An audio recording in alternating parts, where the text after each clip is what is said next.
Ladies and gentlemen, I need your attention. A very important announcement. We're about to bring into the ballroom some very important people, and we would like you all please to stand and welcome them as they join us. So, please would you stand and let's welcome Mr. Stephen Perry, chairman of the 48 Group Club, accompanied by His Excellency, the Chinese Ambassador Liu Xiaoming and his lady, Madame Hu Pinghua.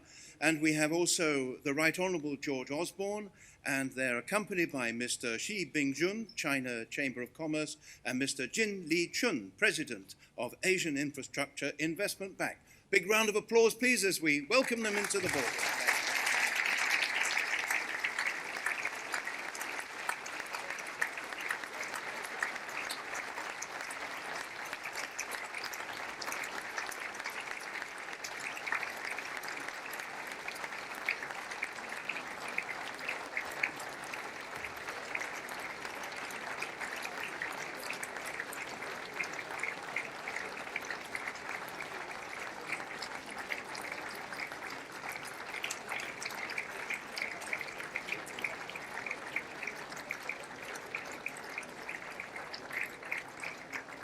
Thank you, ladies and gentlemen. Please be seated, and if I may invite your continued attention as we welcome to the stage, so that you may be welcomed. We want you to welcome him as well. Once again, Stephen Perry, chairman of 48 Group Club, and he's going to be accompanied by Mr. Xi Bingjun, introducing the China, so sorry about that, the CCC UK. There we are. So that's what it says here on my paper. Ladies and gentlemen, take your seats.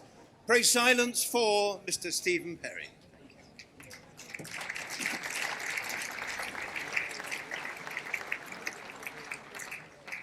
Mr. Xi Bingjun. So, Ambassador Liu, Right Honorable George Osborne, Chairman Jin, ladies and gentlemen, welcome.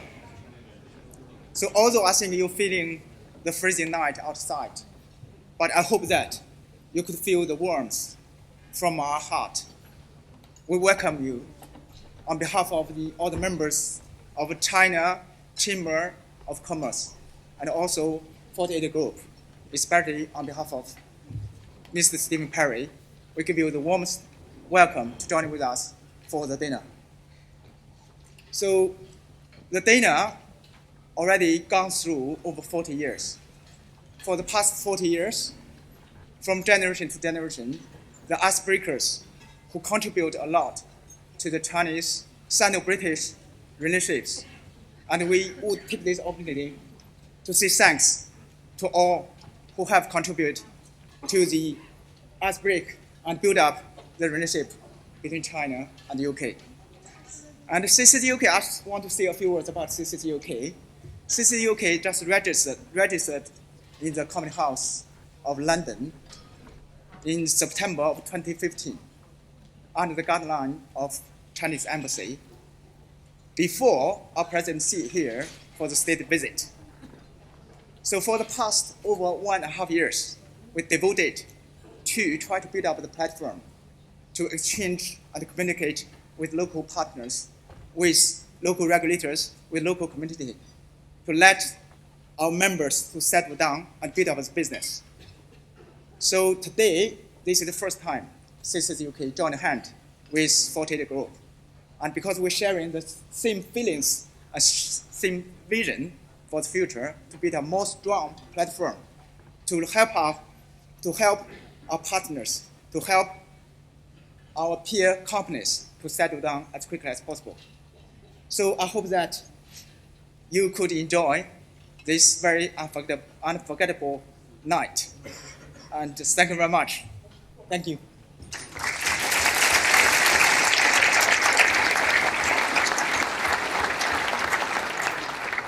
I think this is the first time I ever shared a platform like this. Thank you very much indeed, Chairman Xi. We've enjoyed a fascinating relationship as the China Chamber of Commerce has come into existence. And I'll talk a little bit more about that later in the evening.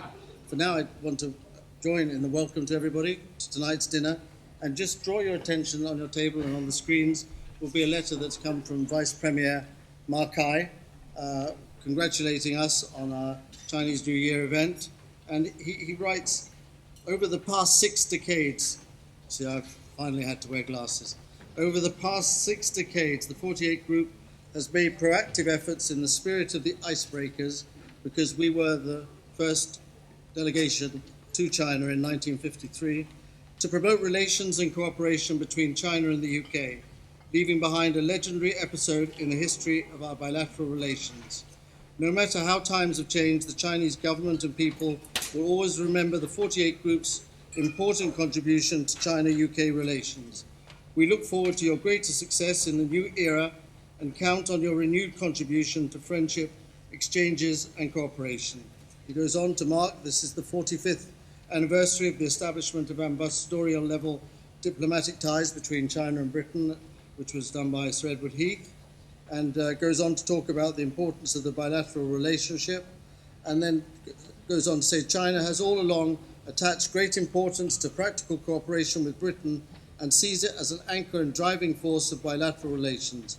I'm glad to note that the Hinkley Point nuclear project is making smooth progress, and that China issued RMB-denominated sovereign bonds in London, the first issuance of such bonds outside China.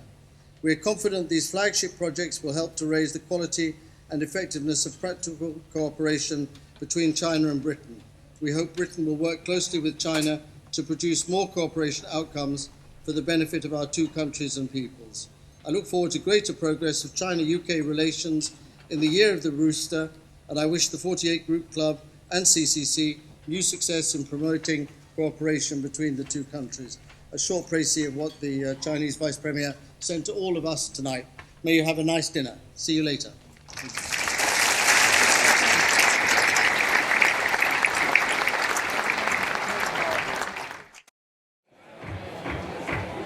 Mr. Chairman, Your Excellency, my lords and ladies and gentlemen, you've had your starter, so we have a little interlude for presentations, and it's my pleasure to invite to the stage Mr. Sun Yu, who is the CEO, General Manager of the Bank of China UK. Mr. Yu.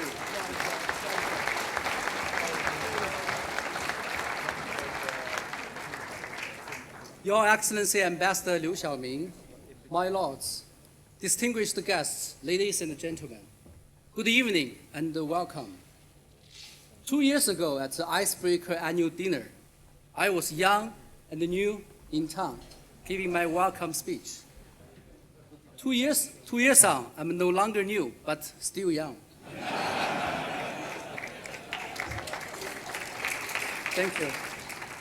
Actually, how could you feel old when you work in this global financial center at this interesting time of our history?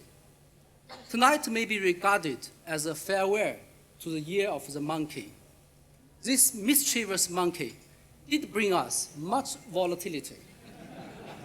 The British are embracing Brexit. The Americans are embracing Donald Trump. And the Chinese are embracing the new normal. Despite the uncertainties, I'm pleased to see one thing is certain, that the China-UK relationship remains firmly on its constructive path. This certainty comes from the concrete foundation and the solid bridge laid by the joint efforts of the Chinese and the British, including everyone here. Tonight's gathering reinforces my faith and confidence in the bright future for the Chinese bank to grow its business in the UK. My faith is inspired by the long history of the 48 Group and the Bank of China, both aged yet vigorous. It is this strong faith and enormous courage that enables us to persistently play significant roles in bridging the two cultures in whatever political and economic climate. My confidence is supported by the common vision shared by China and the UK. Openness is a key for post-Brexit UK to maintain its role as a global financial center. For China, with the One Belt, One Road initiative, internationalization and openness is accelerating in the long term. To unleash the potential of effective cooperation, we need more icebreakers to bridge and connect the two countries. And all of us here tonight are the rocks and the pillars to support those solid bridges. Just look at the map of China. The golden rooster is announcing the arrival of dawn in the morning and the first glimmering of the spring. Tonight's dinner is set to raise the curtain for another year for our friendship. I wish you an enjoyable evening and a joyous year of the rooster. Ladies and gentlemen, it is now my pleasure to introduce my friend and the true expert in China, David Sear, board member of KPMG, to the stage. Please, David. Thank you.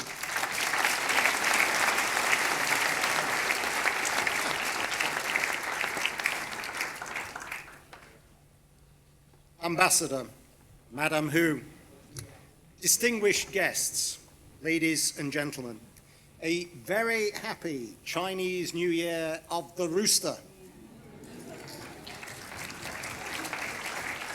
It gives me great pleasure to stand here in front of you and on behalf of KPMG to introduce the 48 Group KPMG UK-China Business Awards for 2017. This time last year, we were reflecting on the success of the superstate visit to the UK by President Xi Jinping. And we heralded the start of a golden era of UK-China relations. We even pondered the possible outcome of an EU referendum and a possible Brexit of all things. As Mr. Sun said, the year of the monkey was a very, very naughty little monkey. And over the past 12 months, and actually it still goes on till Saturday, so what next? We have lived through an intense period of geopolitical change, including Brexit and the election of Donald Trump. And last week was almost a microcosm of the year and everything that the UK and China have done. So China embraced Davos in a really big way, and for the first time this year, President Xi became the first Chinese president to attend, and his speech was a timely, powerful, and thoughtful message to the world on the need for trade and friendship between nations. On the same day, here in London, our Prime Minister, Theresa May, brought more clarity to bear on her vision for Brexit and intention to withdraw from the European Union. But in between all this, and largely overshadowed by other events, but not, I'm sure, unnoticed by the people in this room tonight, the first freight train to make the journey from China to London arrived in Barking. Could have gone somewhere better, but it went to Barking. Which is a momentous occasion, which will only truly be appreciated in the decades to come, as this signified or confirmed even the UK on the map of the new Silk routes. Much as China has achieved so much domestically, the Belt and Road Initiative will, I believe, bring true economic and social development along these Silk routes. And if that wasn't enough, the week finished with the inauguration of Donald Trump as President of the United States of America. That was 1 week in the year of the monkey. And in honor of that, I notice that the 48 Group have spared no expense to ensure that the rooster has a similar hairstyle to the President.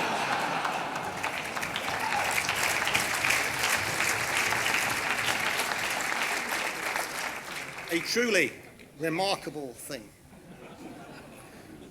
The rooster symbolizes pride, strength, and practicality, all of which are qualities we will need in abundance over the next 12 months. But this evening is about celebrating UK-China relations and the special bond which exists between our great nations and people to people. Once more, we are here at this wonderful 48 group Chinese New Year dinner, which honestly seems to get better year by year, with only one exception. I, and I'm sure you, wish that my wonderful ex-London chairman Richard Reed was doing this instead of me, but he chose to retire 2 years ago. We still miss you. So we have tonight an absolutely stellar cast of the good, the great, the past, the present and the future of UK-China relations, political, cultural, and of course in business. We have one of the world's greatest experts on Shakespeare, who I hope will stretch to that beyond the AIIB. I'm sure we're all looking forward to hearing what I hope will be another really upbeat message from Ambassador Liu later this evening, as we arrive in the year which marks 45 years of full diplomatic relations between the UK and China. Ambassador, it would be utterly remiss of me, in the context of reflecting on the last 12 months, not to mention that it was during this period that you became the longest-serving ambassador of the People's Republic of China to the Court of St. James.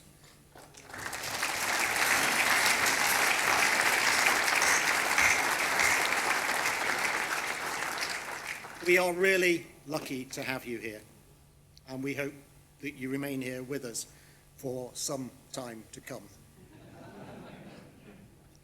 In addition to Ambassador Liu, we will also have the privilege of hearing from real visionaries on China. George Osborne, who has been such a prominent figure and a bold figure in promoting UK-China relations and the growth story over recent years. And we will hear from Jin Lichun, who is now doing such a fantastic and important job as President of the Asian Infrastructure Investment Bank. President Jin has, of course, been at this dinner before to receive a UK-China Business Award. As Chairman, what will your next title be? As Chairman, President, what next? Of the China Investment Corporation when overseeing significant investments into the UK, specifically Thames Water and Heathrow Airport. And it really is fitting and special that we'll hear from Mr. Osborne and President Jin as the AIIB celebrates its first anniversary last week, and we all recognise how influential the UK's decision to join the AIIB turned out to be. KPMG is a long-term supporter of the 48 Group Club, this dinner and these business awards, which are given each year to organisations that have made hugely impactful contributions towards developing positive relations between the UK and China. KPMG in the UK has been honoured to assist many of our clients in entering and establishing themselves in China and the Chinese market. And we work with the ever-growing number of new and existing Chinese organisations here in the UK today. Now, and without further ado, on to the awards. And it is my absolute pleasure to welcome onto the stage to present the 48 Group KPMG UK China Business Awards, the man who continues to do such a wonderful job as Ambassador of the People's Republic of China to the United Kingdom. Ladies and gentlemen, His Excellency Ambassador Liu.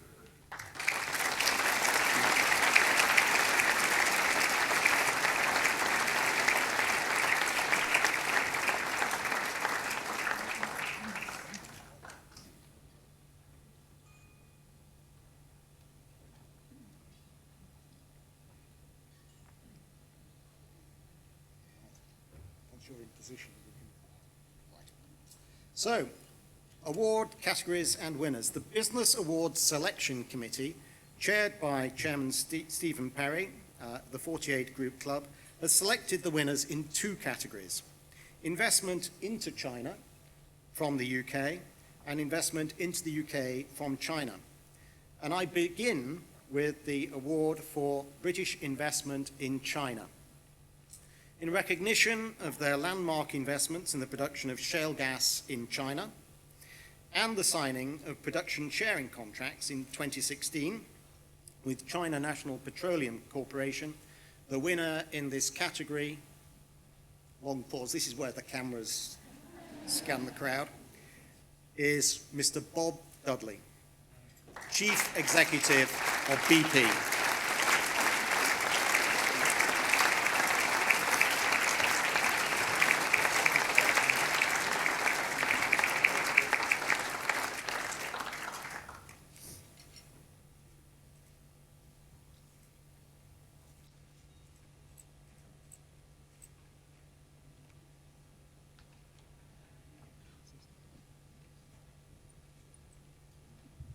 Ambassador Liu, Madam Hu, David, thank you very much. Thank you very much for the award on behalf of BP. Can I say a few words about the 48 group? You know, I think that the 48 group, more so than most groups, understands the importance of long-term relationships. And that's what the oil and gas business is about. We depend on our relationships. There's not transactions.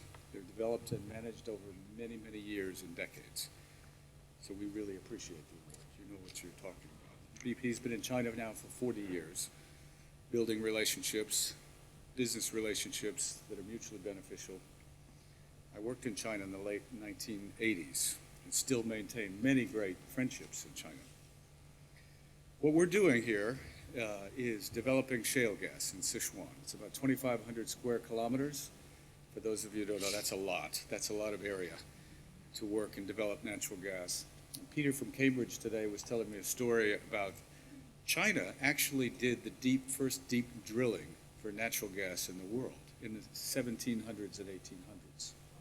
Drilling with, tell your story here, because I didn't know this, but they drilled down about 1,000 meters and collected brine and natural gas and then piped the natural gas through bamboo pipes, sometimes as much as a kilometer away, for energy.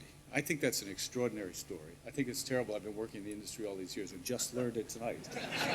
But I do appreciate it. These agreements have their origins in the state visit, which you were there. It was a remarkable visit. And you're right, Chancellor Osborne, you had a lot to do with these relationships. I watched that over time there. We signed a very strategic agreement with CNPC, the China National Petroleum Company. And it's a relationship that works well. We work with them all over the world now. We work in Iraq, for example. We work in other countries around the world.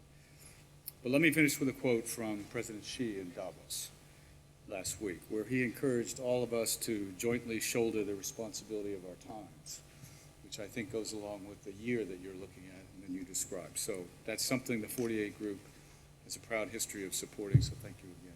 Thank you. You're the Rooster. Thank you very much. Congratulations. Thank you very much.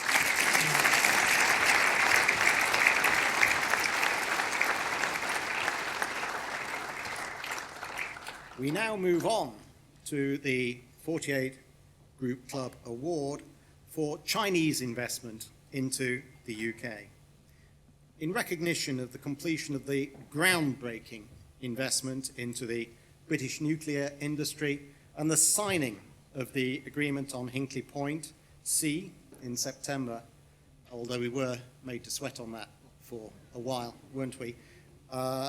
This is a truly amazing arrangement, which, when you look through beyond Hinkley Point into Bradwell and Sizewell, is going to contribute to the UK's low-carbon energy for decades and perhaps centuries to come. It is a remarkable, remarkable deal. So the winner in this category is the China General Nuclear Corporation, and here to collect the award on behalf of CGN from China is Vice President Mr. Zheng Dongshang.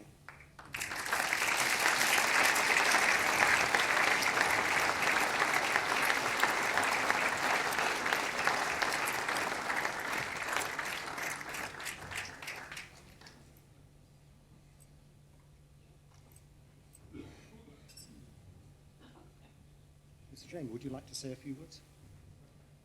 Wow, what an honor and what a heavy, I would say, challenges and also responsibilities Thank you very much, Ambassador Liu and David. Well, I would prefer that this award is not only to CGN's investments, but also to our willingness to the clean energy in this country, and also our commitment to the clean energy program. That's to say, number of nuclear projects, entry points. Well, the coming milestone, very important milestone, is 27th March for the first nuclear concrete on the summer site on our Hinkley Point sites. Hinkley Point is the starting point for our program, then followed by Saswell and Bradwell. We are very happy that the UK government 12 days ago announced that Chinese technology, HPR, we call Hualong, is now in the general design assessment process.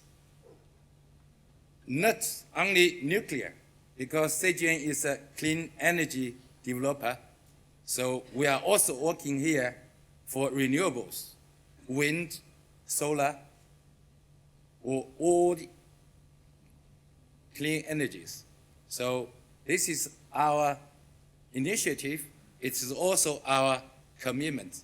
Thank you very much.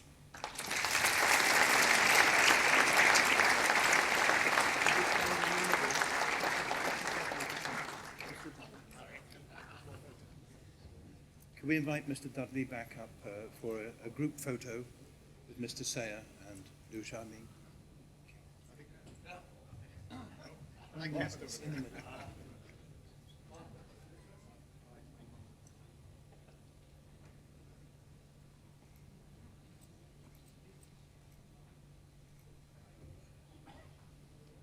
Thank you. We congratulate our winners, Mr. Zheng and Mr. Dudley, and we thank Mr. Sayer for making the presentation and sponsoring the award for KPMG.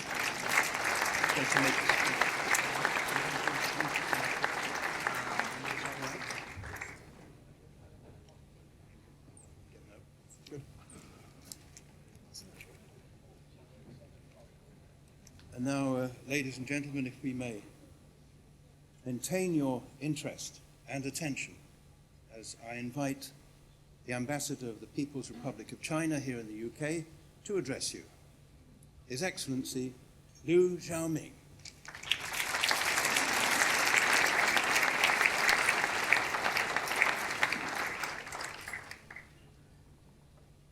Chairman Perry, Right Honorable George Osborne, President Jin Liqun, distinguished guests, ladies and gentlemen, it is a great pleasure for me to join you again at this Icebreakers annual Chinese New Year dinner.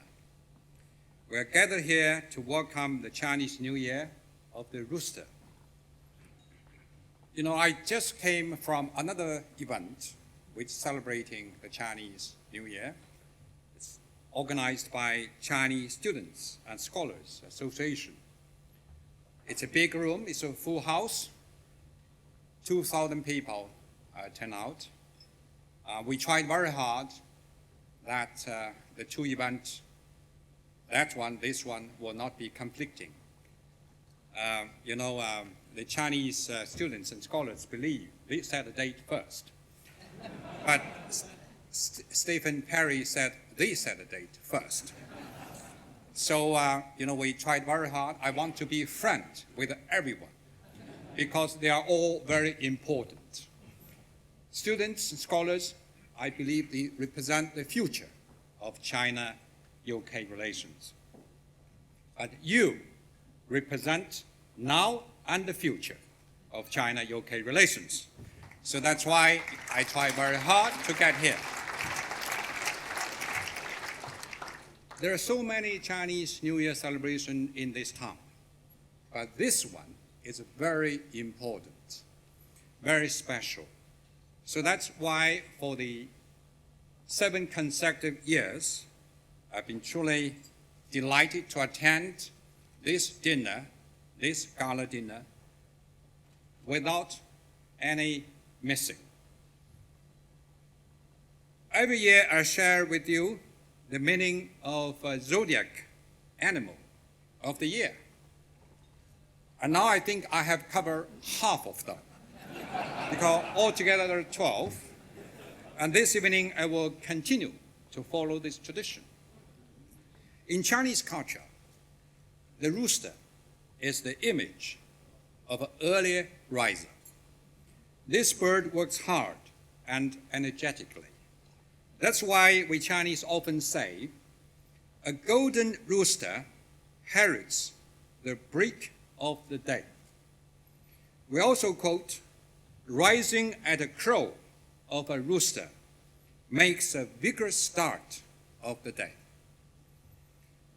In Chinese language, the pronunciation of word rooster is similar to that of auspiciousness. Therefore, the rooster also signals propitious good luck. So I wish everyone present tonight a happy and prosperous year of Rooster.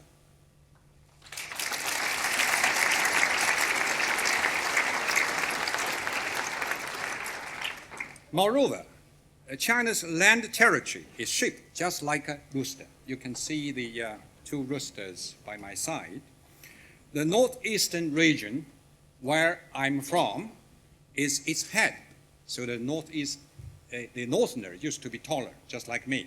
You don't see many Chinese people taller than I. Xinjiang is the feathered tail, and Hainan and Taiwan, the 2 feet. So people in China love to compare Chinese nation to a proud rooster standing in the east. In this sense, the year of rooster is much admired by Chinese people for reasons more than rooster being a lucky zodiac animal. In his New Year message, President Xi Jinping said that 2016 has been an extraordinary and unforgettable year for the Chinese people. I think this is also a pertinent description of the relationship between China and the UK in the past year. In 2016, China-UK relations stood the test of Brexit. Our relationship demonstrated resilience and continued the momentum of growth. In that context, I'd like to share with you my observations for the past year. First, the golden era of China-UK relations, which stood the test of Brexit, remains a clear goal that both countries are firmly committed to. Building the golden era of China-UK relations is a long-term strategic vision of the leaders of our 2 countries. It is in the interest of both 2 countries. Here, I'd like to pay my sincere tribute to Mr. George Osborne.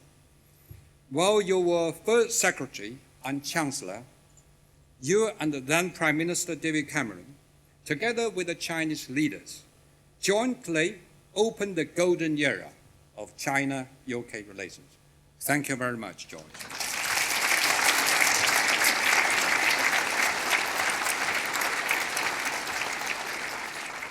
For Britain, 2016 was an eventful year. The British people voted to leave EU, which was then followed by the formation of a new government with a new Prime Minister.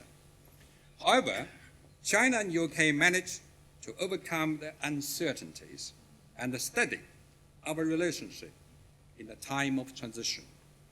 President Xi and Prime Minister May had a very successful meeting in Hangzhou in a G20 summit. Both leaders reaffirmed our shared commitment to the golden era. This has kept our relationship on track.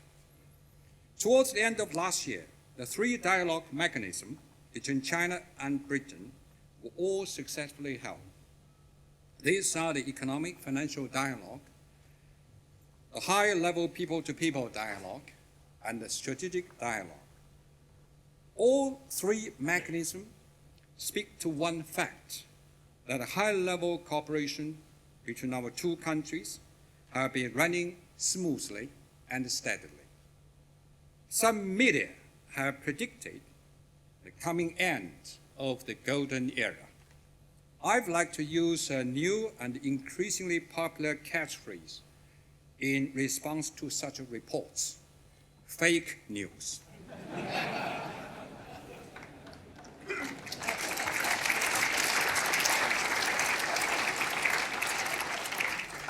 My second observation is that China-UK cooperation has become more tangible and resilient with more diversified outcomes.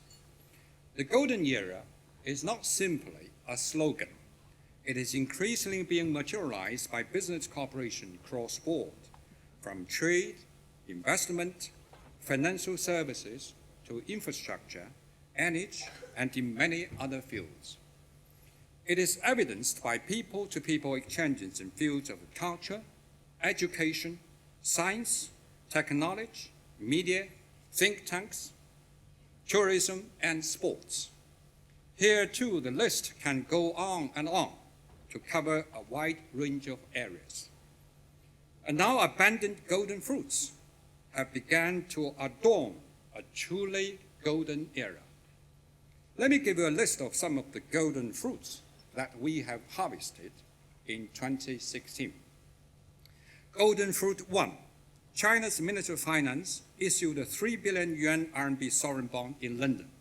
This is the first time for Chinese government to issue RMB sovereign bond outside China. It is truly a new milestone in RMB internationalization. Golden fruit 2. China and UK, together with France, signed a package deal for Hinkley Point C nuclear project and set up a joint research and innovation center. It means China and UK have made a solid step forward in our nuclear energy cooperation. Golden fruit 3, the Bank of China issued in London $3 billion green bond. This opened up a new era of a green finance cooperation between our two countries. Golden fruit 4, China and UK started to issue 2-year multi-entry visas to each other's nationals. In addition, both countries lifted the limit on the number of flights between our two countries. These measures will greatly facilitate mutual visits. And the golden fruit 5, our two countries co-hosted a series of activities to commemorate the 400th anniversary of the passing of Tang Xianzhu and William Shakespeare. These events have brought our culture and art exchanges to a new high. Now let me share with you my third observation. That is, China and UK have worked together to expand the global coordination both in width and in depth. Last September, with the strong support of the UK, among others, China successfully hosted the G20 Hangzhou Summit. Within the G20 framework, China and Britain are committed to boosting global growth. Together, we aim to promote global trade and investment. Together, we seek to advance inclusive and interconnected development. Together, we pledge to strengthen cooperation in anti-corruption and antimicrobial resistance. China and UK co-hosted first high-level security dialogue and agreed to reinforce cooperation in counter-terrorism and cybersecurity. Our two countries played a leading role in global governance, climate change, sustainable development, and peacekeeping. Together, we issued a joint statement on Syria and Afghanistan. And together, we enhanced cooperation within Asia, Asian Infrastructure Investment Bank, by jointly contributing capital to AIIB Special Fund. These are highlights of the fruitful and effective cooperation between our two countries in 2016.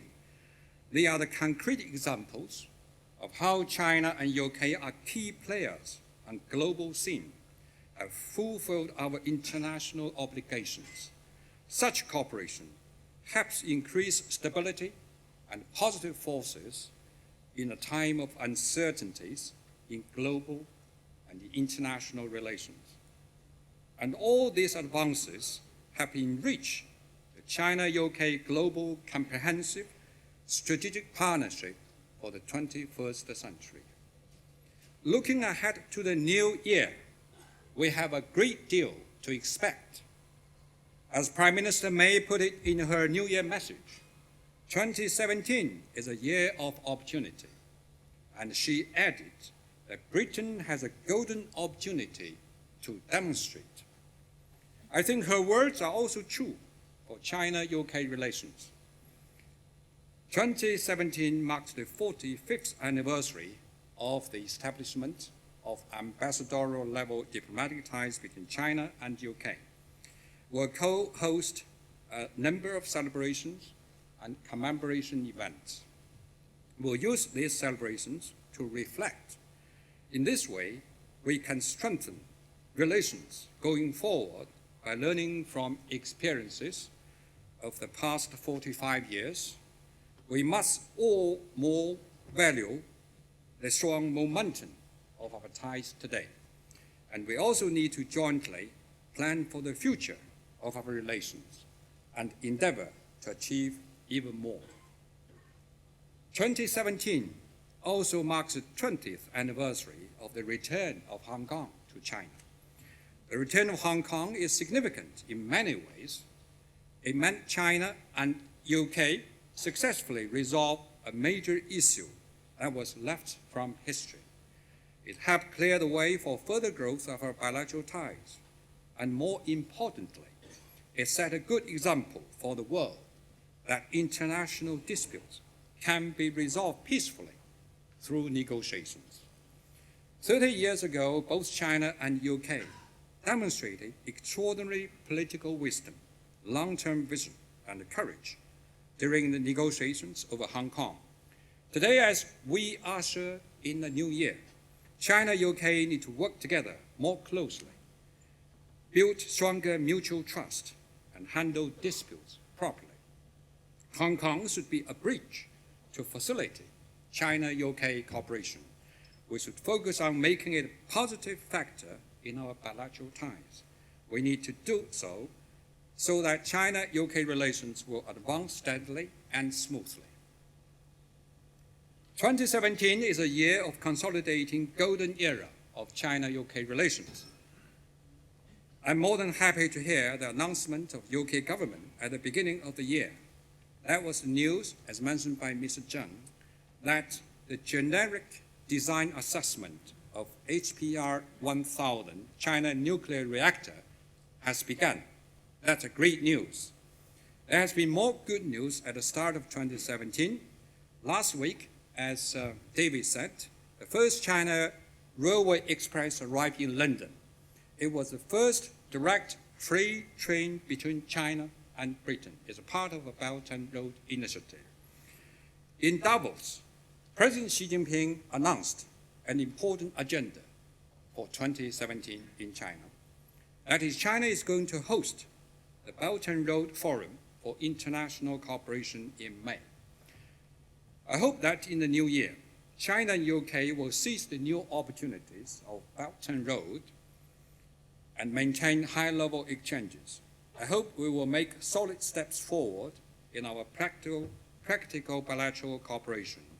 This covers many areas, such as trade, investment, finance, energy, infrastructure, scientific innovation, education, and culture. I hope we will advance our Belt and Road cooperation we need to bring more flagship projects, create more highlights, and deliver more tangible benefits to the peoples of our two countries. 2017 is also a year for China-UK to join hands and promote world peace and development. There's a broad consensus that 2017 will see much complexity and uncertainty around the world. In particular, there will be general elections in Germany and France. Brexit negotiations will begin, and there's a new administration in the United States. In a world of uncertainty, we have every reason to pull together rather than to pull apart. Just as President Xi Jinping pointed out in his keynote speech at the World Economic Forum annual meeting at Davos, that as long as we keep to the goal of building a community of shared future for mankind and work hand in hand to fulfill our responsibilities and overcome difficulties, we'll be able to create a better world and to deliver better lives for our peoples. In this spirit, China and UK should keep our respective doors wide open for cooperation. Through these channels, we must uphold free trade, oppose protectionism, adhere to multilateralism, oppose unilateralism, and stand for a new type of globalization that is open, inclusive, and benefit sharing. By working together, we can make new contribution to world peace, stability, and security. Ladies and gentlemen, the Chinese often say, a day's work starts with the first thing you do in the morning, and a year's success starts with what you do in spring. Tonight, as we celebrate the beginning of 2017, I would ask you that we should work together for the common goal. Let's carry on the icebreaker spirit. Let's roll up our sleeves to work with vigor. Let's seize the golden opportunities arising from our cooperation in all fields, including the Belt and Road, and let's work together to contribute more golden fruits to the golden era of China-UK relations. Thank you.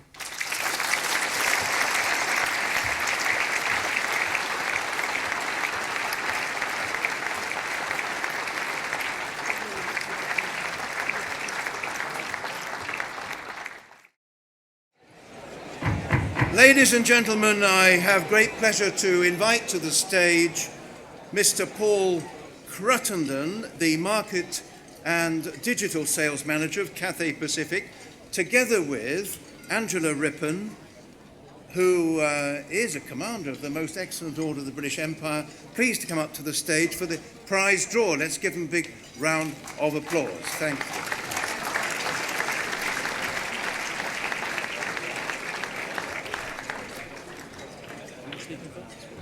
Oh, okay.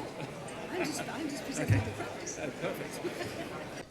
Your Excellency, Ambassador Yu, Madam Hu, distinguished guests, my lords, ladies and gentlemen, I shall be very brief. Our role as Cathay Pacific is to do some fairly basic things. Connect business, facilitate trade, and enable stronger commercial ties between the UK, Hong Kong, and China. The best evidence we have of those strengthening ties and those ever deeper commercial relationships are the fact that we're growing. As of last year, we opened up our Gatwick service, and I'm pleased to say that within 9 months, we'll be going from a 4-flight-a-week service to daily. The economic powerhouse of the Northwest is also growing, and at the same time this year, we'll be increasing flights from 4 times a week. Task I don't want. One day. There's a goal for us all to aspire to. No, 4 times a week to 5 times a week. So it just shows the strengthening of ties between our two countries. What I'm actually here to do today is hopefully strengthen those ties further for one person, as I offer 2 business class tickets on Cathay Pacific and then onwards from Hong Kong on our sister airline, Cathay Dragon, to any one of our 22 points in China. So I would now like to invite Nicole to pull up a name.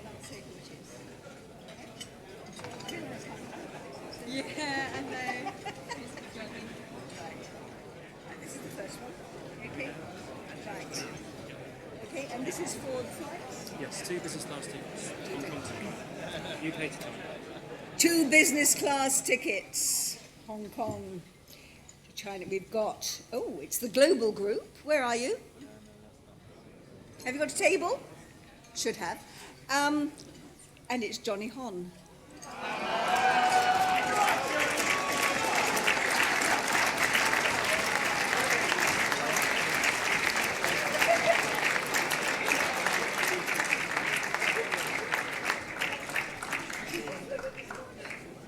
He just flew in. Yes. Oh, he just flew in this morning via Cathay Pacific. So. We've got another one, haven't we? Yeah. Is there another one? Oh, the second one. Shangri-La. Yeah, we're going to invite the... Sorry. And now, ladies and gentlemen, we invite to the stage Mr. Alistair Kilgore of Shangri-La Hotels and Resorts. He will choose the winner for the Shangri-La prize. And would you like to announce what prize it is? I can remind you if you're not sure, but you're going to tell us? It's a 9-night stay in China in 3 of our cities, in Hangzhou, Beijing, and Shanghai. Is that 9 nights in each, or No, you 3 have a nights. choice? 3 nights each. Pick out the winner. Are you picking it out?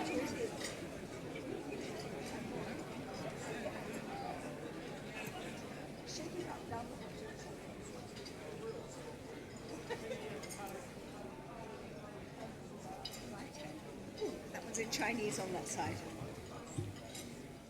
It's it's someone from the Bank of China.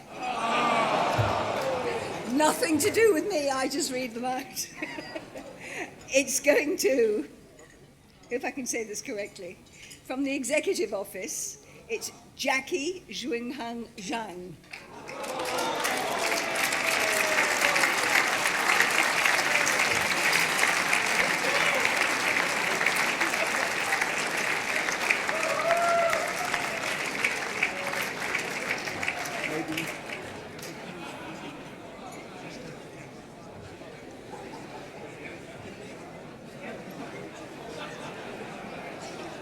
Thank you.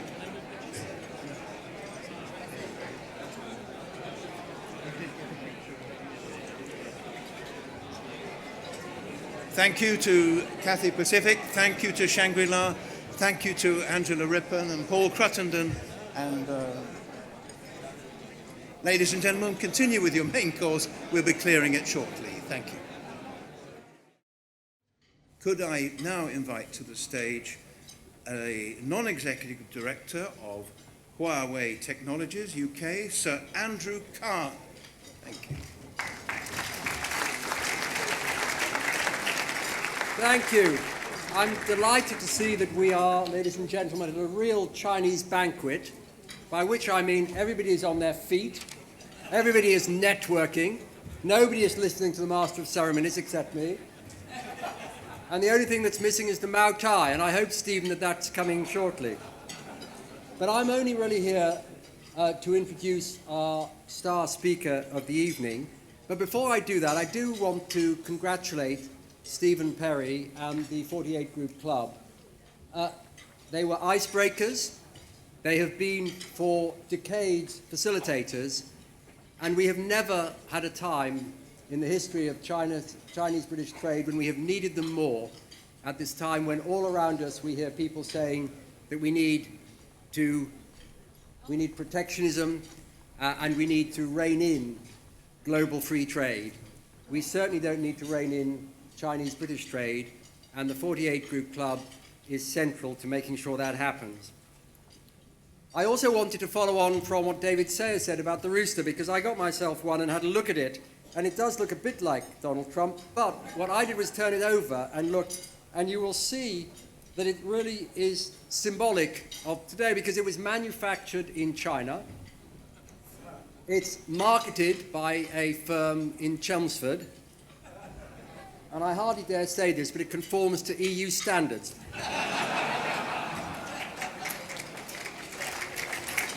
Anyway, 2017 is the year of the Rooster, but it also marks the 16th year that Huawei has been in the United Kingdom. The UK is a strategic market for Huawei. We're committed to it for the long term, and our presence in the UK has grown enormously. Since I've been involved with Huawei, which is for 6 years, we've grown fourfold. We now have well over 1,000 people working here, and we are going to get bigger and larger. We remain committed to growing jobs here. And we're very proud to support the United Kingdom's digital strategy. We're partnering with our customers, with Vodafone, with BT, with EE. We continue to support the delivery of superfast broadband, and we will make sure that that's available for homes and businesses and vital public services across the UK. And we also have really excellent partnerships with universities in this country, with Cambridge, with Imperial College London, with the University of Surrey. But as I said, I'm really only here on behalf of you all to welcome George Osborne, who will be our speaker for this evening. I have once before introduced George Osborne as a speaker. This was about 6.5 years ago, when every year all of the British ambassadors around the world are brought back for 1 week to have a meeting. And in 2010, they all came back quite shortly after the general election, which brought the coalition government into power. And George Osborne, of course, became Chancellor of the Exchequer. And so on the stage, George Osborne was invited to come and talk to all these British ambassadors. I spent the time sitting on the stage with him, as it were, sort of interviewing him. But I have some very good news for you, which is that we're not replicating this. You're not going to get me interviewing him. You're just going to get George Osborne. And really, he needs no introduction from me. But I will say that he has been absolutely central to the development of British-Chinese commercial relations over the last 7 years. I know from Huawei's experience that he is absolutely committed to deepening those relations. He has been extremely courteous to us at Huawei, visiting us in Shenzhen, talking to our CEO, Mr. Ren Zhengfei. And really, I think he can be said over the last 6 years to have been the godfather of Chinese-British commercial relations. And as such, there is really nobody better than George Osborne to address us this evening. So the floor is yours.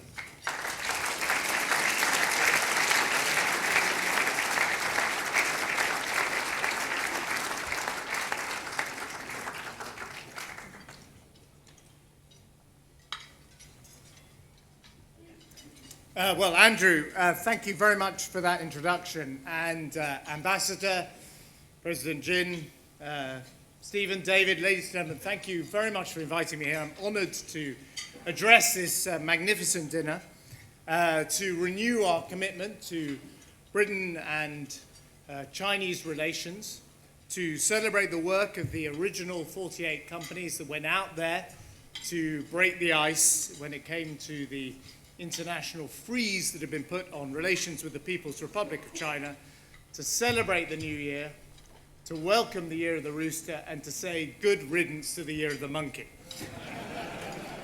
We're not having that one again. But it is... actually, my daughter is doing Mandarin GCSE, and we have no idea whether she's doing the right things. We just stare in awe and wonder at her homework. And I asked her about the Year of the Rooster, and she was explaining that people born in the Year of the Rooster are courageous, they're talented, and they're very confident in themselves. And I'm surprised that not every politician claims to have been born in the Year of the Rooster. I was going to say we were a parliament of cocks, but I'm not sure that would translate. So it's just a parliament of chickens. But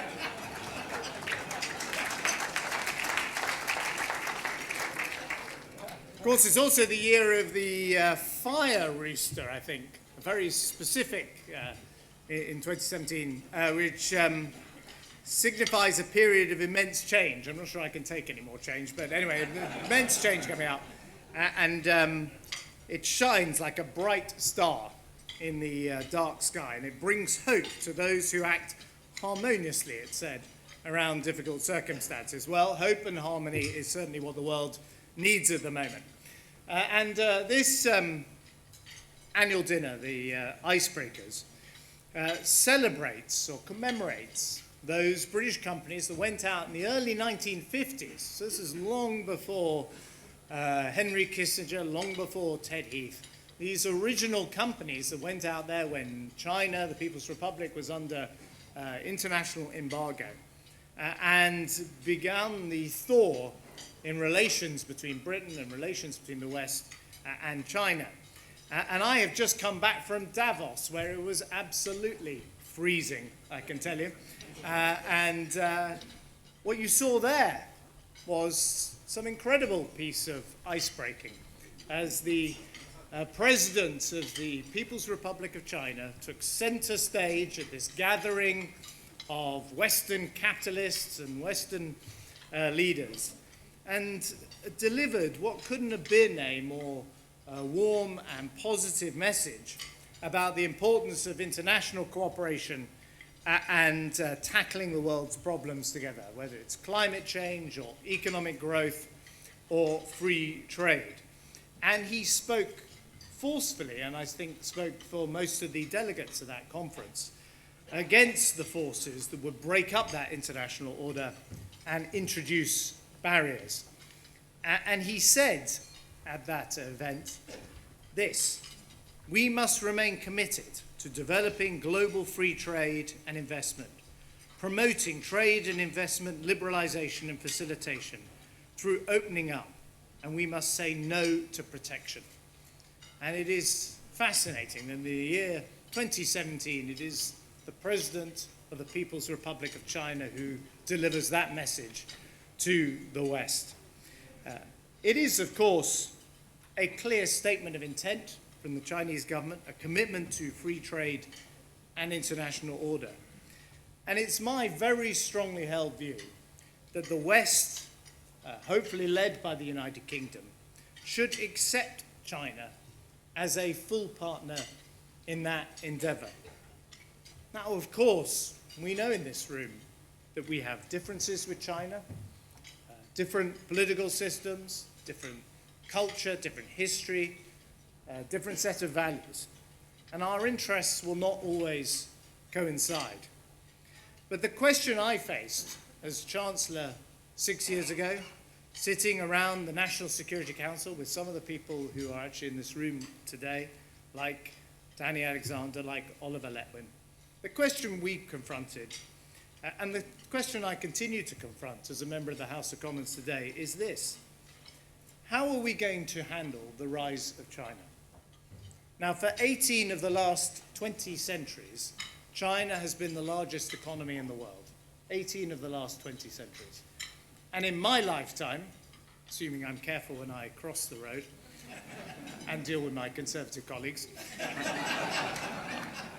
China is again going to be the largest economy in the world. It's, of course, home to over 1 billion people. It's achieved extraordinary progress in science, in industry. If you want to see what China is capable of, go to the Huawei headquarters, as I did in Shenzhen. Talk to Mr. Ren. Talk to the teams there developing 5G technology. By the way, don't just talk to the teams there in Shenzhen. Go to Guildford. Talk to the teams in Guildford as part of Huawei developing 5G technology.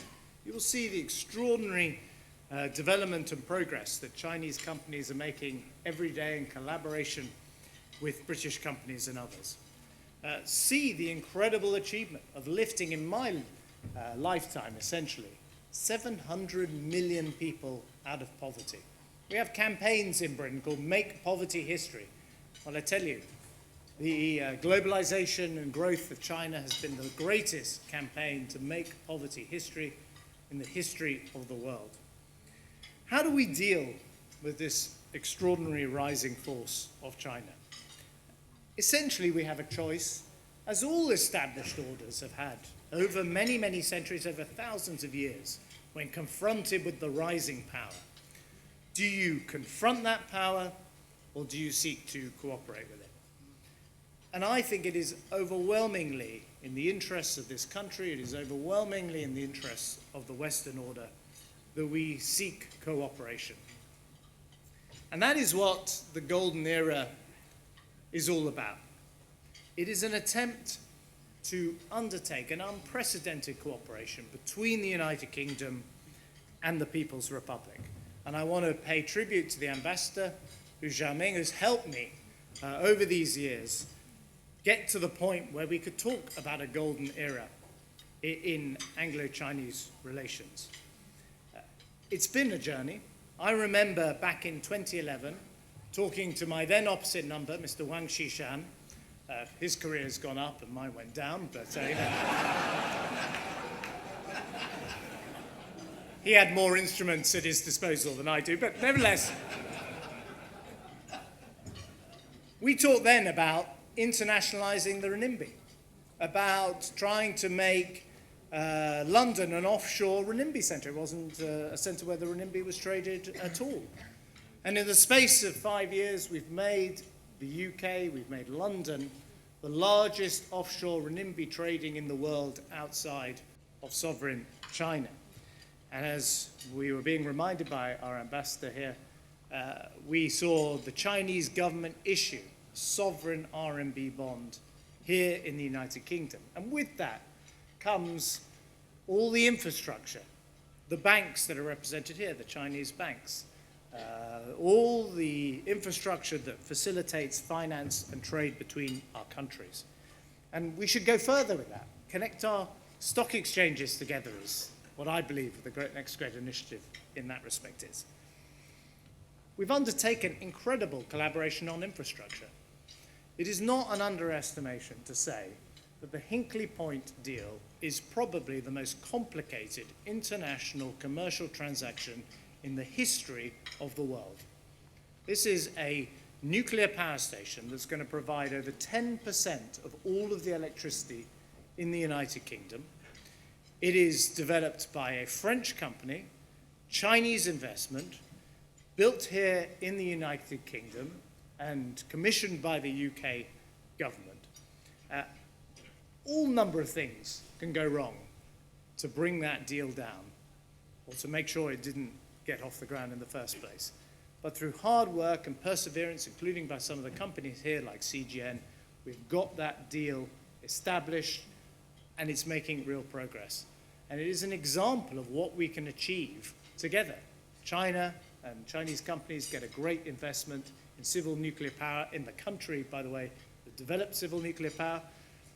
EDF, the French company, gets to showcase its technology and make what I believe will be a great investment. The United Kingdom gets to build a nuclear power station without it being paid for up front by the taxpayer, something that has never been achieved elsewhere in the world. That's one of the most complicated infrastructure deals imaginable. And then, of course, we've got that rapidly increasing bilateral investment symbolized not just by Huawei and CGN and others, but by Bob Dudley's BP, a two-way traffic. And we see the investment from China into the Northern Powerhouse in the north of England, something I'm passionate about myself as a Member of Parliament in the north of England. We brought the President of China to Manchester, to the Manchester City Football Club, to see the graphene. That's partly because Manchester United, for some reason, couldn't get their act together. But Manchester City did a brilliant job. And the Graphene Institute we took him to, but it's also British companies, some of whom I've been talking here to tonight, getting involved in the One Belt, One Road initiative and making sure that we are both building each other's economies, both investing in each other's economies, both creating jobs in our economies. But I was always keen, as not just the Chancellor Exchequer, but as a member of of David Cameron's government, to make the relationship about more than economics, to make it more than just a transactional relationship.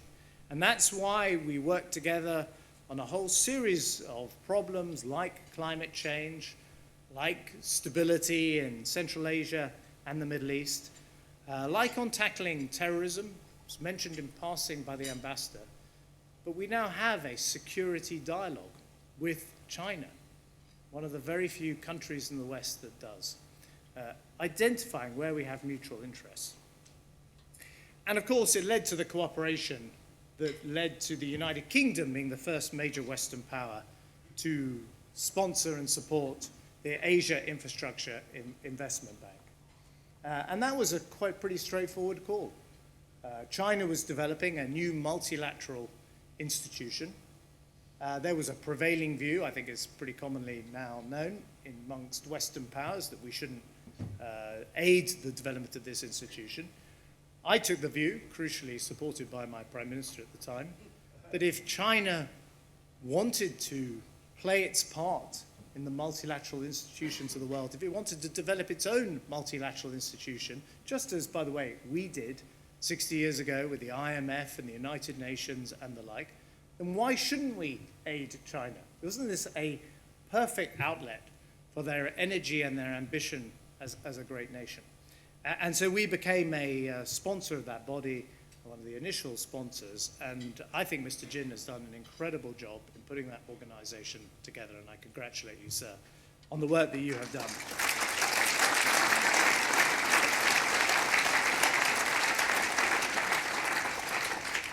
By the way, it's entirely coincidental, but we've got a very good vice president in Sir Danny Alexander, who went from being sort of vice president of the Treasury to vice president of the AIIB, and he's very welcome here today as well. Now, all of this is never going to be plain sailing. It can't be. We're two proud sovereign nations. Different cultures, different sets of values, different political systems. But we have so much in common, so much mutual interest in creating a stable and prosperous world order, that I believe this golden era can go from strength to strength. And I end with this reflection. China and Britain are on opposite sides of the world. One is a small island, another is a continental landmass. But it is difficult to think over the many centuries of two countries that have had such a big impact on the world in terms of its culture and its history and its language and its commitment to enterprise and freedom and business. Now, we once broke the ice together when this group was created. We all have a responsibility, all of us in this room, to maintain those open sea lanes so that we can go on trading and doing business. This relationship does not belong to any one government or any one prime minister or any one president. It belongs to all of us in this room, people who care about our relationship with China and China's relationship with Britain. So long may we work together, and let us now celebrate the Year of the Rooster. Thank you very much.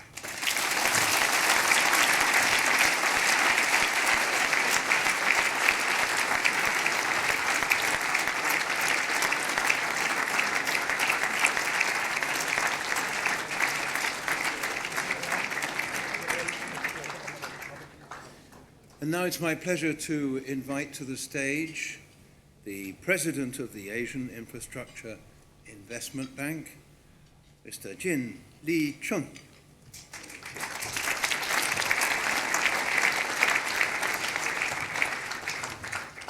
Thank you. Chairman Perry, His Excellency Ambassador Liu, the Right Honorable George Osborne. Good evening, ladies and gentlemen. It's truly my great honor to be here today. I have always had tremendous admiration for the group of 48. I was here last time, and I'm very much honored to be awarded, to have the award on behalf of CIC. Today, I came here in a different capacity. I think Group of 24 would be important, not just for China, but for many countries who are the shareholders of our institution. I am privileged to address this conference, as you know, for the second time. 48 Group was set up at a very special time, which is so important for China. And now I think it's taking on more significant relevance at a time when we have to grapple with the challenges of anti-globalization and the reaction against the free trade and cross-border investment. So I think the spirit of 48 Group would continue and would carry on so that we will all work for the same purpose of shared benefit in the context of globalization. Today, the UK continues to play a strong role in the relationship between UK and Asian countries, between UK and China. And I think I would like to highlight the point that UK is once again the icebreaker, leading the European countries joining AIIB. I would like to express my special appreciation and gratitude to the Right Honorable George Osborne. I know what a big role, crucial role you have played. And once UK decide to join, we seem to have an avalanche. All the European countries were knocking on our door. And some of the countries register 10 minutes before midnight, March the 31st, because they don't want to miss out. And I told your ambassador, Barbara, to China, I said, your decision to join AIIB is really, really of great significance. Once again, the Chinese people see the great power of Great Britain.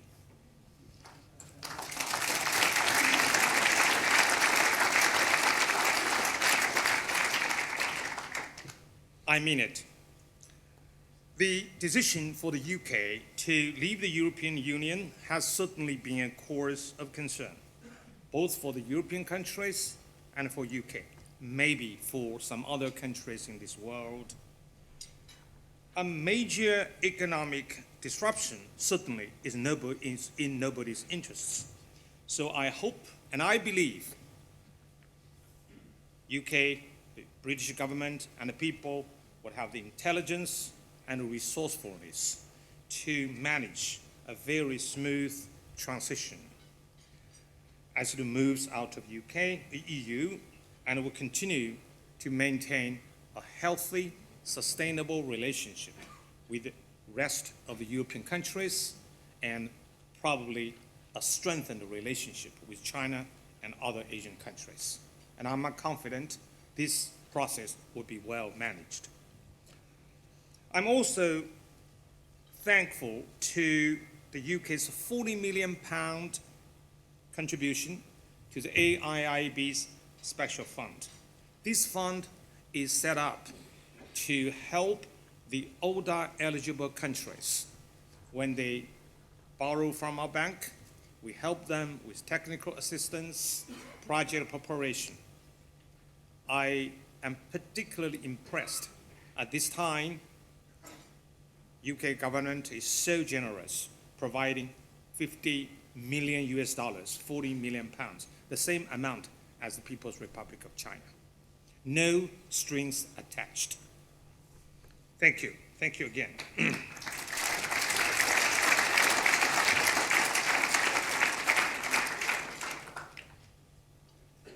The 48th Group champions free trade and win-win relations between the nations. This prestigious group takes on, as I said, even more relevance today against the backdrop of populism, protectionism, anti-globalization. For some nations, for various reasons, there are certainly some nasty consequences of free trade, cross-border investment, and globalization. But nothing is perfect in this world. We must deal with globalization, warts and all, and do our very best to move towards shared prosperity. And this is part of the core values of our bank, of your bank. To a great extent, the AIB shares the mandate of the 48th Group. Our bank was created to foster sustainable economic growth and social development by investing in infrastructure and other productive sectors. We are dedicated to facilitating connectivity, which enables free trade and cross-border investment, and we aim to promote regional cooperation and partnership in addressing development challenges. Now, I would like to talk for a moment about China's motivation for setting up this bank. Tremendous misunderstanding existed about this bank when it was first proposed by the Chinese leadership. The reality is that China's intention is to be a responsible member of the international community. It wants to push for regional and global integration. President Xi Jinping could not have been more clear about this point when he spoke last week at Davos. After being a beneficiary of bilateral and multilateral lending for years, which helped China to achieve economic miracle, China now wants to give back. It is gratifying to see that the 1 year into operation, concerns and even febrile fears have been substantially assuaged, given the way this bank is managed.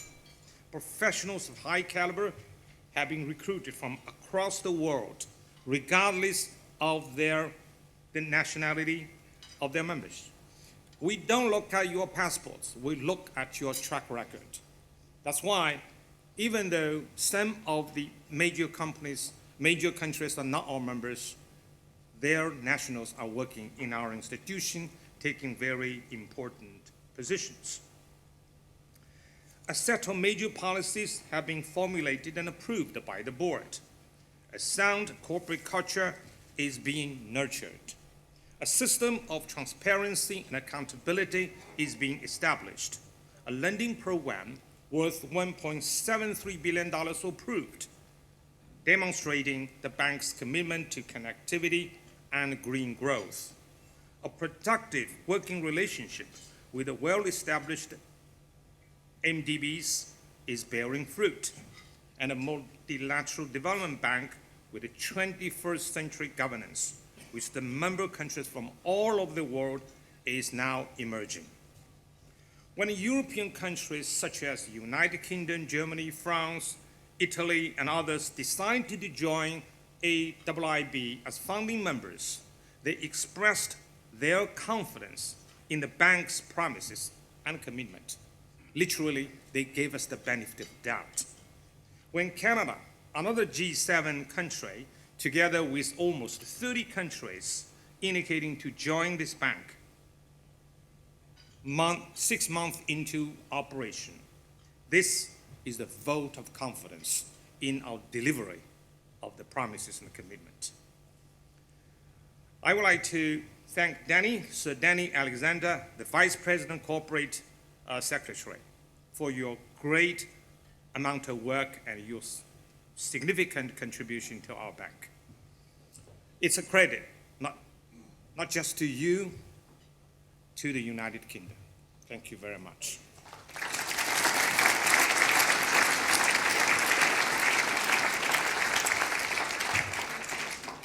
And I'd like to thank George for recommending you to compete for such a position. I can assure you, I pick up Danny for vice president, not because of my close relationship with the United Kingdom, not because my daughter is a professor in LSE. No, this is purely because of your qualification, your credentials. There's no conflict of interest. Our motto is lean, clean, and green. The AIB means to be lean and to stay lean. The bank will be nimble and dynamic and strive to remain cost-effective. No bloated bureaucracy is tolerated. Red tape will be cut to the minimum. Our clients' voices will be heard. Our response to shareholders and stakeholders will be prompt. The bank should be squeaky clean, or should not exist at all. We will adhere to high standards of governance, transparency, and zero tolerance for corruption. The bank will make a big push for investment in infrastructure and other productive sectors without leaving a big footprint in the environment and ecosystem. We will meet the ever-increasing demand from our borrowing members for power, transport, safe drinking water, and urban facilities. All this will be done on a low-carbon basis. We will do our utmost in helping our member countries meet their Paris Accord agreement. A new MDB enjoys the privilege of learning from its sister institutions with decades of experience. We are in the same gene pool and share their development objectives, but we do different things and we do things differently. We are not a clone of the existing institutions. We are not their copy. We have different modus operandi and adopt a distinct approach to development. We have a focus on infrastructure, paving the path for broad-based economic and social development. Poverty reduction is not our direct product. Poverty reduction is a derivative of our intervention in the economic development of our member countries. This approach is informed by the experience of developing Asia, and we are proud to say that we are promoting made in Asia approaches to development. The bank is also adopting new approaches to governance, ultimately contributing to the evolution of best practice for the 21st century. Transparency is an important characteristic and informs how the management of this bank operate and interact, both among themselves and with the board. Internally, major decisions are not made without thorough discussions, considerations, and deliberations among the senior management members. No decision would be handed down without this kind of democratic process. If you don't believe it, stay here in our bank to watch for yourself, but you pay for your own food and boarding. I mean it. And I think we are very serious in doing a great job of running this bank by the highest possible standards. Externally, we ensure our board is always informed of the bank's activities. Indeed, the board's access to information does not rest on residency. Information provision is predicated on the division of responsibility between the board and the management. We don't have the resident executive board, which is not just cost-effective, which is not good just in financial terms, but this gives us a better governance, clearer division of responsibility. So Danny's job is to keep the board informed of what's going on a daily basis. Danny's job is to keep the board members happily at home but they will feel as if they were right on the premises. This seems to be an impossible job, but this impossible job is now possible in Dennis Church. So this is the revolutionary feature of an MDB. To further reinforce this bridge between the board and management, Hamid Sharif, the Director General of our Compliance, Effectiveness and Integrity Unit, both sits on our management meetings and also have a direct reporting line to the board. We also have an audit committee for our board of directors, which will have external members. This concept to include both internal and external participants on the audit committee is an innovation and is the first for MDBs. In the end, our success will rest on our transparency and strong governance, as we intend to run this organization by the highest international standards. Our bank is trying to do things differently, as I said, finding unique Asian approaches to development for the 21st century. In conclusion, I would like to describe UK-AIIB relationship by quoting Shakespeare.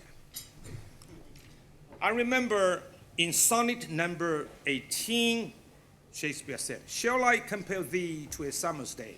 Thou art more lovely and more temperate." This relationship is more lovely and more temperate. Thank you very much.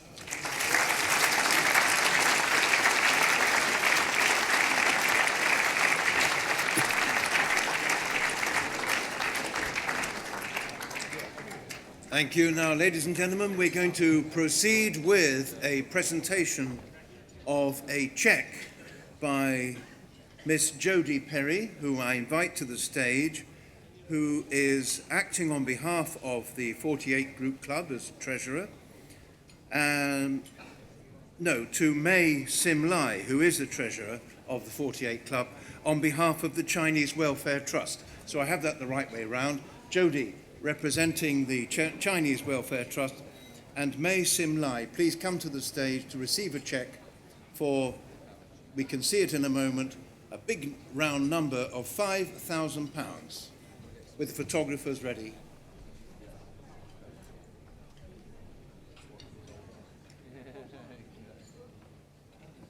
So how about some appreciation there? Thank you.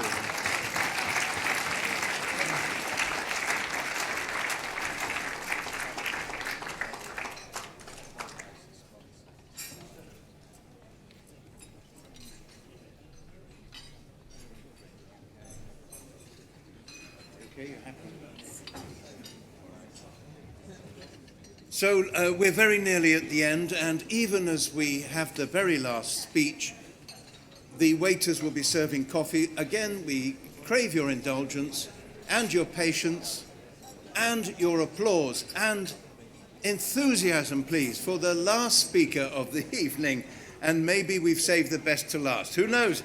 He is Stephen Perry, the chairman of the 48 Group Club, managing director of London Export Corporation. Ambassador Liu, Right Honourable George Osborne, President Jin, distinguished ladies, gentlemen, lords. I never get that part of the speech right. In fact, I wrote 3 speeches for tonight, and as usual, I'm standing here with a couple of notes beside me. And I guess the first thing I want to say as we begin to move towards the end of the evening is to thank the China Chamber of Commerce, Chairman Xi Bingjun, for their great contribution to making this evening even better than our previous ones, and for the cooperation and collaboration which Chairman Xi, supported by Minister Councillor Jin, have given to us for tonight. Thank you very much indeed.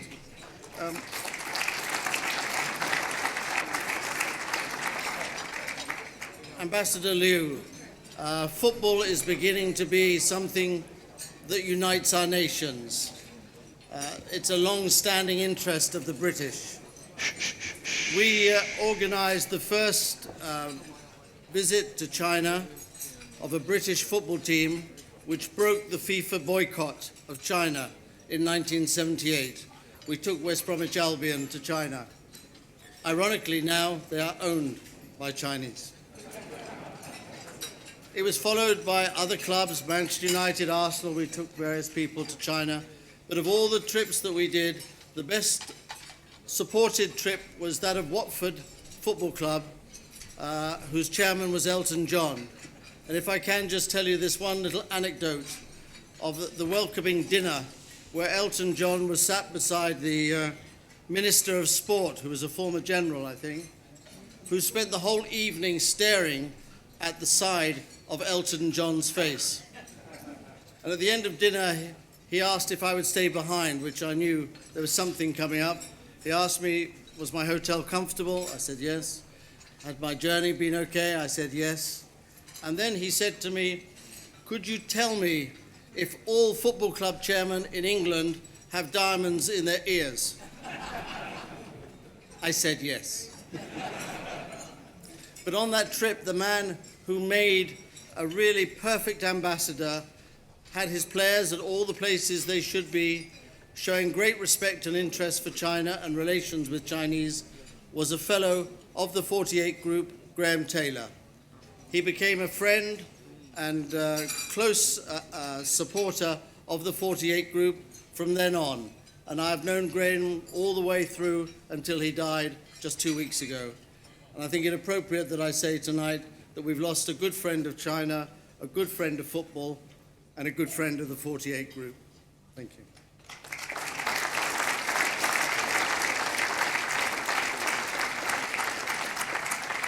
And just by way of saying what a wonderful feeling we have that Angela Rippon was awarded a CBE in the honours at Christmas. Well done, Angela. Thank you very much indeed.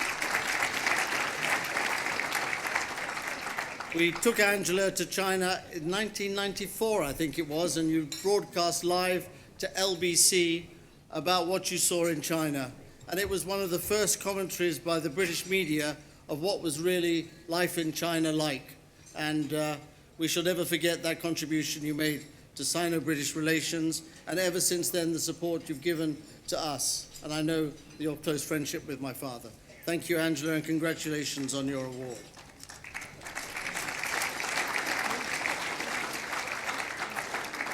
Ambassador Liu, I used many expressions to thank you last time at the dinner.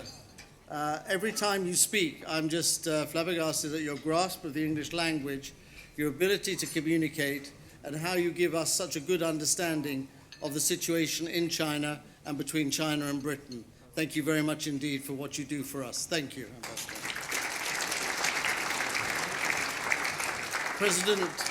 President Jin, it is, I guess, you could probably get a number of job offers as a result of your speech tonight. It was one of the most fascinating explanations of how a bank should work, in fact, in many ways, how a company should work. So as you work in this completely new field of the Silk Roads, which I'll come back to in a moment, we want to thank you for the innovation and hard work that you put into this completely new, breathtaking venture, which I would imagine will be the largest contributor to world growth in this century. So thank you for the pioneering and ice-breaking work that you do with AIIB, and that of Danny Alexander as well. Thank you very much indeed.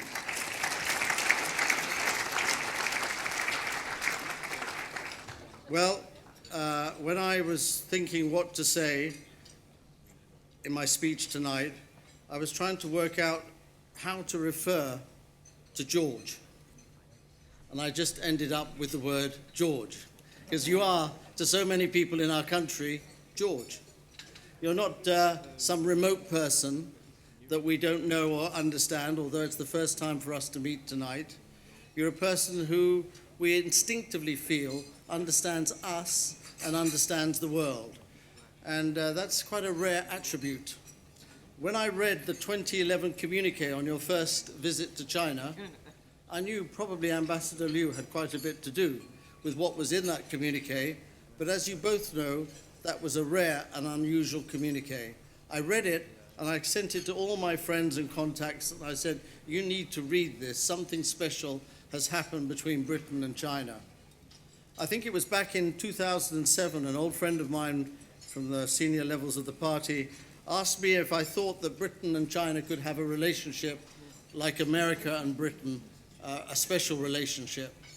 And I said then that the British had shown this great capacity to develop the special relationship with China, with America, recognizing the rise and emergence of America as a world force.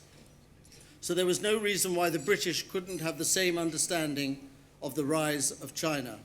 And that's what we heard tonight in your speech, recognizing that Britain had everything to gain from an association with a country with such a deep civilization and history that had come so far in 40 years and that could give great benefits to the United Kingdom economy as well as bilaterally. You expressed it so clearly, I understood why you had made such a great contribution to Sino-British relations. I think it was Edward Heath in the political field who in 1972 exchanged ambassadors, understanding the potential of China. And in this century, and since then, you're the first person who has spoken in such clear understanding terms of the opportunity for the British in China and with China. We thank you for what you have done, and it won't be forgotten. Thank you very much indeed.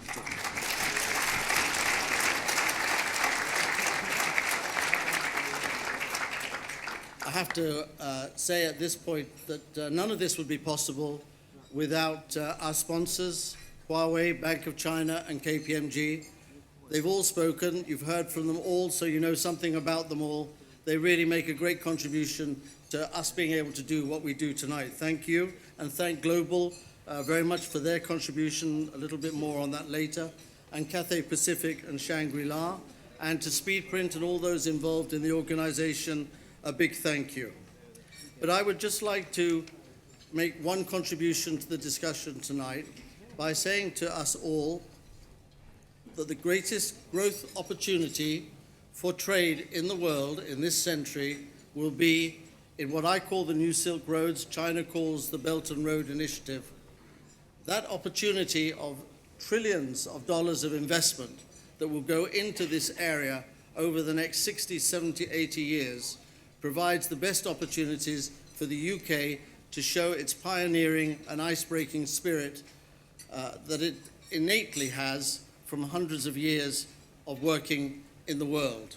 We can make a great benefit out of this initiative, and I would recommend it to all companies to take that opportunity, and I use no more as reference than George Osborne and President Jin, who have both spoken so eloquently and clearly about it. Now, as I come towards the end of what I have to say, it is that point in the evening where we reflect on the Rooster. And now some people say that that image that's on the wall looks rather like the emblem of a football club in North London. Now that club is called I never can quite say it, can I?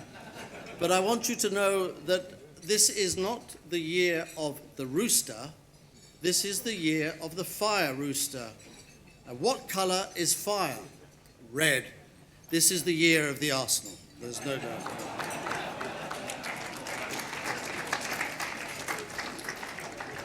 I would like to ask Johnny Hon of Global to join me on stage. Johnny is an old friend, and not so old, friend of the 48 Group, Vice President, and has worked with me for many years, and I'm delighted that his company makes such a great involvement in Chinese investment in the UK and a number of other activities, including in the field of entertainment. And last year you had Sunset Boulevard. Have you got anything else coming on? 42nd Street. When is that starting? In April. And I'm going to go to the opening, I hope. No. Johnny's company has sponsored the Rooster, and I would like to see if I can find a rooster and ask Johnny to present this special rooster to someone who is the year of the rooster, who just happens to be my daughter, Jodie, who will be escorted on with her brother and sister, my other two children, Sam and Rosie, to enable Jodie to receive a rooster, because there's something special about Jodie.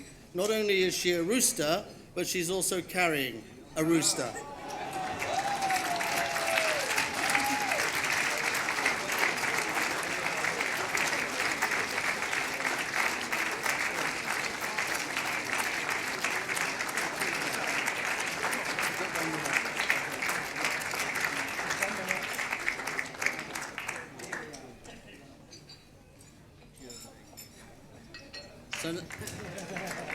Thank you, John. Just stay here with me. So now we come to that point in the evening when we ask all those born in the year of the rooster to please stand up, and you will be given a special larger rooster, and wish you a good and successful year. So please, all those born in the year of the rooster. Thank you and good night. Thank you.